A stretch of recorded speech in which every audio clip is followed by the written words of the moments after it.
আসসালামু আলাইকুম, আপনাদের সকলকে স্বাগতম। আজকে কিছু কথা বলবো আমাদের সমাজের অন্যায়, অনিয়ম বা দুর্নীতি নিয়ে বা দুর্ব্যবস্থা নিয়ে। সমাজের দিন দিন যে অবক্ষয় হচ্ছে তা নিয়ে।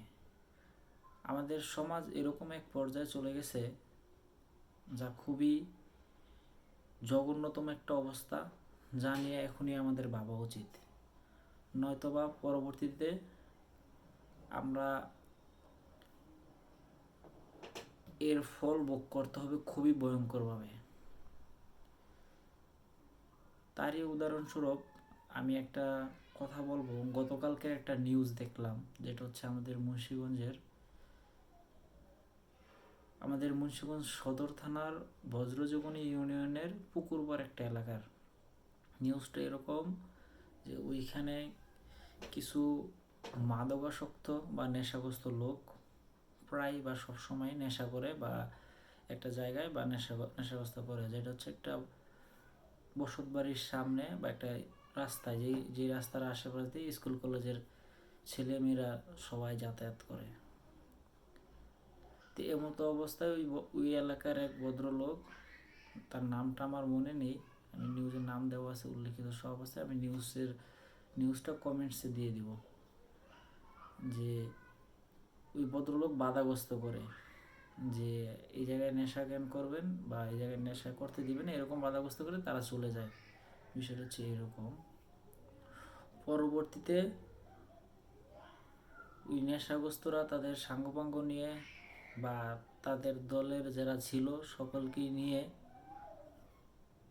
পরবর্তী একটা সময় এসে আক্রমণ চালায় ওই ব্যক্তির উপরে, এবং পাশাপাশি ওই সমাজের আরও 5 থেকে 6 জন লোক ক্ষতিগ্রস্ত হয় বা আক্রান্ত হয়। ছুরির আঘাতে আপনার আক্রান্ত হয় প্রায় 5 থেকে 6 জন, এরকম একটা নিউজটা দেখলাম। যে তার পরবর্তী সময় তাদেরকে মুন্সিগঞ্জ সদর হসপিটালে ভর্তি করানো হয়।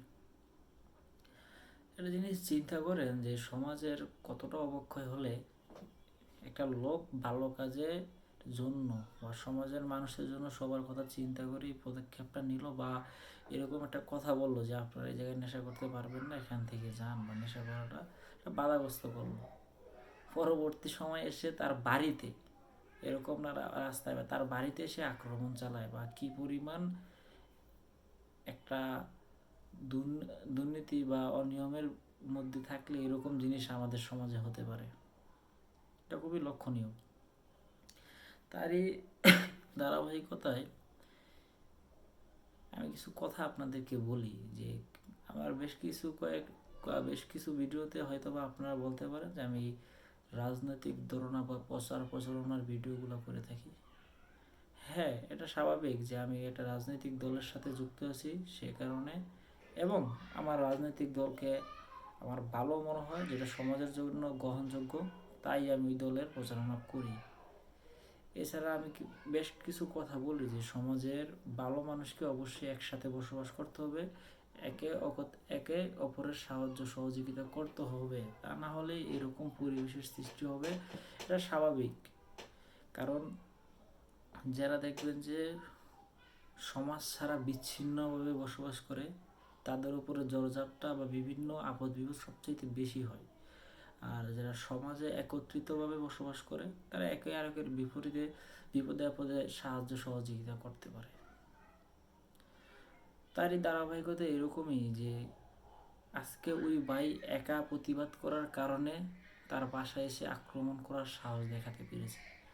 কিন্তু একটা জিনিস চিন্তা করেন তো, ওই সমাজের সকল লোক যদি এই ধরনের অন্যায় অনিয়মের বিরুদ্ধে প্রতিবাদ করত, তাহলে কি তারা কোনোভাবেই এরকম একটা সাহস দেখাতে পারতো? আপনার কি মনে হয়? তো এটাই একটা ভাবনীয় বিষয় যে মুন্সিগঞ্জে মুন্সিগঞ্জের মতো একটা জায়গায় আগে এই পরিমাণ মাদক অ্যাভেলেবেল ছিল না, বা নেশা জাতীয় জিনিস এত সহজলভ্য ছিল না, যেটা এখন বর্তমানে আছে। হাত বাড়ালি মাদকের ছোঁয়া, বা আপনার কোনো স্ট্রাগল করা লাগে না, বা কোনো নিয়ম শৃঙ্খলা নাই, বা পুলিশের বাধাগ্রস্ততা নাই, বা যে আমাদের যে সিস্টেমে ওই রকম কোনো বাধাগ্রস্ততা নাই দেখি তো এই অবস্থা, যেখানে সেখানে মাদকের সরবরাহ। তো এর প্রতিকারের জন্য আমাদের সমাজের সকলকে একত্রিতভাবে কাজ করতে হবে। তা না হলে দেখা গেছে আজকে সুশীল সমাজের যেই সুশীল ব্যক্তিরা আছেন বা উচ্চ পর্যায়ে যে ব্যক্তিরা আছেন তাদেরকে একটা কথা আজকে বলে যাই যে দিন শেষে একটা দিন আসবে যে আজকে এক ভাই প্রতিবাদ করার কারণে মায়ের খেলো বা চুরিয়াঘাত হলো বা অসুস্থ হলো বা তাকে যে অসুস্থ করা হলো, কালকে আপনার ছেলে আপনাকে অসুস্থটা করবে, এটা মনে রাখবেন। কেননা একটা সময় আসবে মাদক এতটা অ্যাভেলেবেল হচ্ছে, প্রত্যেকটা ঘরে ঘরে মাদক। একটা তো মাদকা শক্ত ছেলে পুরো ফ্যামিলিকে ধ্বংস করে দেয়, এটা স্বাভাবিক। আর এই মাদকা শক্ত যে লোকগুলো তারা আমাদের দেশ সমাজ জাতিকে ধ্বংস করে দিচ্ছে। এর প্রতিবাদ করবেন না, আপনার ছেলে মাদক খাবে, তখন তো আপনার প্রতিবাদ করতেই হবে না। আজকে অন্যের ছেলে মাদক খাচ্ছে, আপনি প্রতিবাদ করলেন না বা আপনার সমাজে দেখলেন হেসে খেলে উড়িয়ে দিলেন, কালকে ওই তাদের সঙ্গ দিতে দিতে আপনার ছেলেও মাদক খাবে, তখন আপনি কি করবেন? তখন আপনি কি করবেন বা আপনার আমার কি করার থাকবে? তখন একটা জিনিসই আমরা করতে পারবো যে তাদেরকে বারণ করব, কিন্তু কেউ কারো কথা শুনবে না। লিমিট ক্রস হয়ে গেলে তখন আর কোনো কিছু বলে লাভ হবে না। তাই ওই ভাই যে সাহসিকতার প্রমাণ দিয়েছে তার জন্য তাকে হাজারো সালাম। কারণ এরকম সাহসী যুবক বা এরকম সাহসী ব্যক্তিরাই আমাদের সমাজকে আগামী দিনে প্রতিনিধিত্ব করবে বা তারাই সমাজকে ভালো রাখবে, এটা আমি আশা করি বা বিশ্বাস করি। কিন্তু আপনার মতো কাপুরুষ বা সুশীল সমাজকে এর প্রতি ধিক্কার জানাই, যারা সুশীল, যারা প্রতিবাদ করতে জানেন না, চুপ করে থাকেন, তাদের প্রতি আমি ধিক্কার জানাই, তীব্র নিন্দা। আপনার সুশীলতা আপনার বাসায় রেখে দেন। সুশীলতা একটা ফ্রেম বন্দি করে বাসায় ঝুলিয়ে রাখেন, সেটা কাজে দিবে। বা আপনার ভদ্রতা ওই ফ্রেমে ঝুলিয়ে রাখেন, এটা খুবই কাজে দিবে। তা না হলে লজ্জায় ডুবে মরার আগে, নিজের ছেলেরাতে মাইর খাওয়ার আগে সমাজের ভালো মানুষের সাথে একত্রে চলুন, একত্রে বসবাস করুন, অন্যায়ের বিরুদ্ধে অন্যায়ের বিরুদ্ধে সকলেই মিলে একসাথে প্রতিবাদ করুন। তা না হলে দেখবেন কালকে আপনাকে রাস্তায় কেউ একজন থাপড় দিলে আপনার আপনার পাশে গিয়ে কেউ দাঁড়াবে না। আপনার সাথে হওয়ার আগে একবার চিন্তা করুন, আজকে যে বিষয়টা বা গতকালকে যে বিষয়টা ওই 5-6 জন লোকের সাথে হলো, এটা আপনার সাথে আমার সাথেও হতে পারে। এটা স্বাভাবিক, অস্বাভাবিক কিচ্ছুই না, এটা হবেও। তাই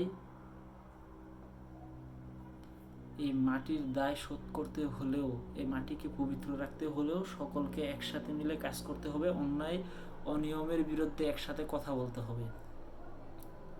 কথা বলতে যেহেতু শিখেছেন বা শিখেছি, একটু অন্যায় অনিয়মের বিরুদ্ধেও কথা বলি।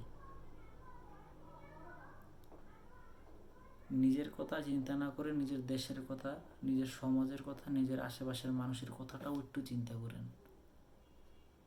ধন্যবাদ, ভালো থাকবেন। আসসালামু আলাইকুম।